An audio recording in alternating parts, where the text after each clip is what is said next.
Alright, what's up guys? My name is Zach, and today I am driving a 1985 Mercedes 300D. Up front is a 3.0 liter turbocharged inline 5-cylinder diesel engine, and down below is a 4-speed automatic transmission. Now I am super excited to be driving this 300D because I love these cars. I've driven one years and years and years ago, funny enough, when it was boiling hot outside and the AC didn't work, and now I'm driving it in the snow, so I only drive these in like vortexes, I guess. But I love the look of these. I think they've aged incredibly well, and they're one of the most reliable cars ever built, so we're gonna get into that a little bit later on. But if you would like to submit your own vehicle and have it reviewed here on the channel, just like this Mercedes 300D, you can head on over to my website, zackpradel.com/submit. It's a quick and easy submission form, takes under a minute to fill out, and I come out to you. And if you would like to see all of my videos weeks or sometimes months early, you can find them on my Patreon for only $5 a month,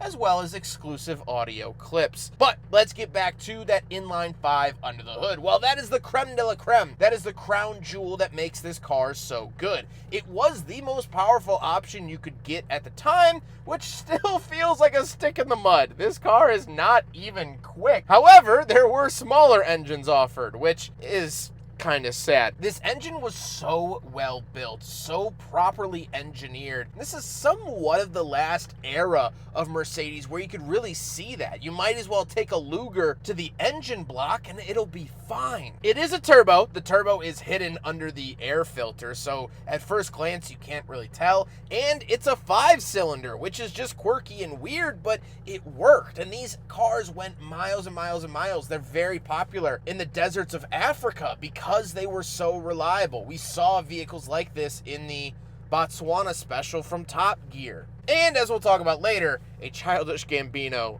music video. Like I said, paired to it is a 4-speed automatic. It's incredibly sluggish, and it does kind of kick your butt when it finally decides to shift gears. However, I don't care. They did sell these in manual. I would love to find a manual one just to see if I could squeeze a little bit more power out of that 5-cylinder and a touch more reliability, but I'm fine with the 4-speed today. Last but not least about the drivetrain, of course, the 300D is rear-wheel drive. How does it feel to drive the 300D? Well, like I said, you're not fast. You're not going to beat anyone on the road. You're going to get passed up by the new Prius. It's just going to happen. But visibility is fantastic, and it has a very regal experience. It doesn't take bumps on the road too personally. It's not really affected by the snow here today or the sweltering heat. This car is so committed to its mission of getting you to a place in comfort that nothing else will stop it. I really truly believe that a nuclear bomb is required to stop these cars from running on the roads, and honestly, probably after the radiation settles, it'll be good to go once again. That's how strong these cars are. With that stuff out of the way, let's talk about the interior. Well, in front of me, I have 3 main gauges. Off to the left is my coolant temperature, fuel, and oil pressure. In the center is my speedometer, and off to the right is my tachometer and clock. The steering wheel doesn't have anything on it, just says Mercedes, although we do have a cruise control stalk behind it. And off to the left, we have a climate vent, our parking brake release, and our headlight switches. On the door, we have our manual mirrors, latch to get in and out, and that's it. Moving into the center, we get 2 more climate vents. We have switches for our interior light, antenna, airflow, and rear defrost. And we have our climate controls. The climate controls, which I've actually never had to use, aren't really that great. The fan has on or also on. There's no real adjustability that comes with that, but older cars didn't have a million different fan settings like we see today. Down below that, we do have our aftermarket radio, and we have a pull-out ashtray and cigarette lighter. The shifter is in the center. Nothing really too cool, crazy, or interesting there. And then we have buttons for our power windows, audio, hazard switch, and fader adjustments for that stereo. We do get a center console, but we don't get any cup holders accompanying it, so the 300D fails the big friggin' bottle test. The seats are comfortable. I've always loved the look of these seats. I think that they look very presentable. The sort of vertical striped leather thing is a really good look, and after so many years, it's still comfortable, which can't be said about all cars.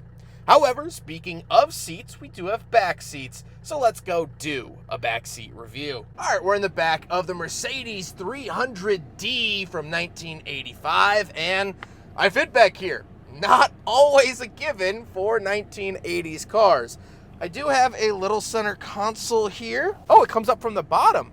Interesting. Big, chunky brick. But like I said, headroom good, knee room good. I'm 5'11", not a small guy, and I fit. I fit, Jerry, I fit. Anyway, yeah. This is a nice spot to be in, too. It's not like I fit, but I'm unhappy. I fit, and I am happy, which is nice to see. I think it's nice to see.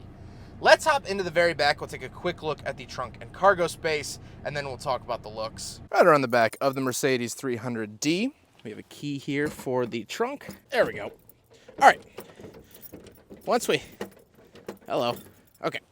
we are finally in the back with the key struggles out of the way, we do get a very nice sized trunk. Now, this wasn't the biggest Mercedes you could get, so the fact that the trunk is as big as it is nice. Can I say is any more times? I don't think so. So, it is what it is. There it is. Now we gotta talk about the looks, and this is my favorite part of this car. Not only this dark maroon color, which might be one of the best colors, but it just looks so presentable. It looks so sure of itself. It looks so confident. It looks so luxurious. It's exactly what I think. When I think of a luxury car, this is kind of what comes to mind. And it has that presence. You see one of these parked in a parking lot and you just gravitate towards it. That's how good looking it is. And I can't boil it down to one solid reason of why it looks good. Maybe it's the big bumpers. Maybe it's the yellow fog lights. Maybe it's the big bright headlights. Maybe it's the smooth curves. I don't know,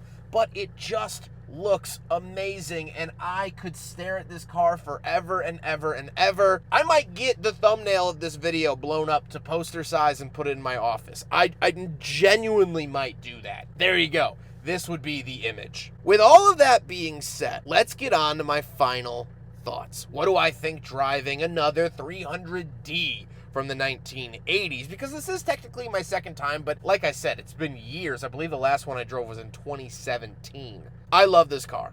I really, really love this car for two separate reasons. First of all, is its reliability and its just unwavering need to give you comfort. This car can be killed, and you could try your best, but it's not going to get killed. The second reason I love this car so much is because of the way it looks. As I said, with the exterior, it has this road presence that isn't duplicated by almost anything we see here today. And to peel back the curtain a little bit, I got my driver's license in 2013. In 2012, the music artist Childish Gambino released his music video for Heartbeat. Now, I'll put a little Spotify scan code up on the screen or whatever. It's a good song. I love the song. I love the beat of the song. Don't ask me what it's about. It's about relationships and there's metaphors and whatnot. I'm more of a music beat kind of person, not a lyric person. But watching that music video, unfortunately I can't show it to you because of copyright, but watching that music video, he's driving around this 300D through the streets of Los Angeles. I thought that was the coolest thing in the world, and I envisioned myself, once I was able to get my driver's license,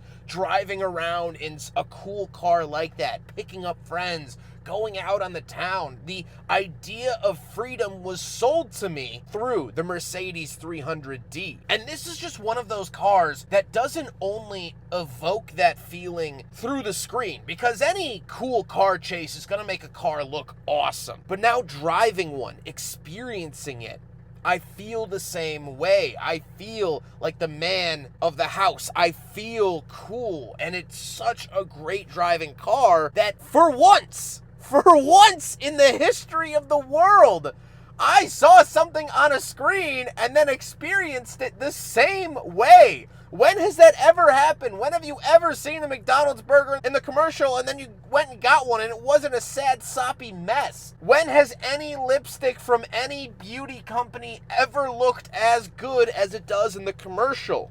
Never! But this does. This delivers on its on-screen promise. And that is what makes this car so good. That's where that confidence comes from. This car is Paulie from The Sopranos, on and off screen. You got the same guy. I love that.